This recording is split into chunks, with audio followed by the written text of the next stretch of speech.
السلام علیکم ورحمۃ اللہ۔ آج آپ کی خدمت میں ایک بہت ہی قلیل المقدار اور بہت ہی اعلیٰ قسم کا نسخہ لے کر آیا ہوں۔ تو نسخہ کیا ہے؟ چونکہ سردیوں کا موسم ہے، ہر بندہ نزلہ زکام اس چیز کا شکار ہے، تو خشک کھانسی کا بھی زور ہے۔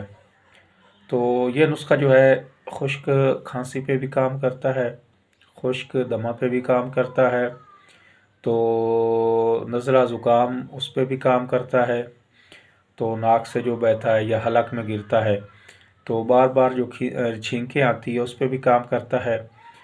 تو یہ ان سب جو ہے ان چیزوں پہ کام کرتا ہے، لیکن اگر بلغم جو ہے وہ لیسدار ہے تو اس پہ یہ کام نہیں کرے گا۔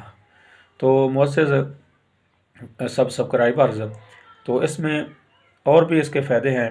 یہ نسخہ جو ہے جریان، احتلام اور صورت انزال پر بھی کام کرتا ہے۔ گویا کہ یہ نسخہ بہت ہی مایہ ناز ہمارے مذہب کا نسخہ ہے، اس کو میں آپ کی خدمت میں پیش کرنے لگا ہوں۔ تو آپ نے جو ہے صرف اور صرف 3 چیزیں لینی ہیں۔ وہ 3 چیزیں کیا ہیں؟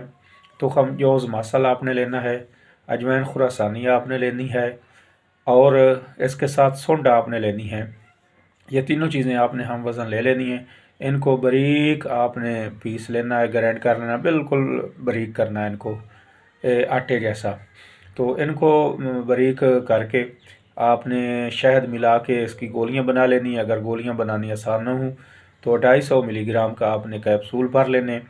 تو زیادہ سے زیادہ اس کی جو مقدار ہے بڑے آدمی کے لیے وہ 1 کیپسول صبح، 1 کیپسول شام۔ انشاءاللہ اللہ کے فضل و کرم اور اس کی رحمت سے آپ دیکھیں گے کہ ایک دن میں ہی زیادہ سے زیادہ جو بہتا ہوا نزلہ زکام ہے یا خشک کھانسی ہے یا خشک دمہ ہے اس پہ یہ کام کرے گا۔ تو اس کے ساتھ ساتھ آپ اس کو بطور امساک کے لیے بھی استعمال کر سکتے ہیں۔ جریان و احتلام کے لیے بھی یہ چیز بڑی مفید ہے۔ اس کو بنائیں، فائدہ اٹھائیں اور ہمیں دعاؤں میں یاد رکھیں۔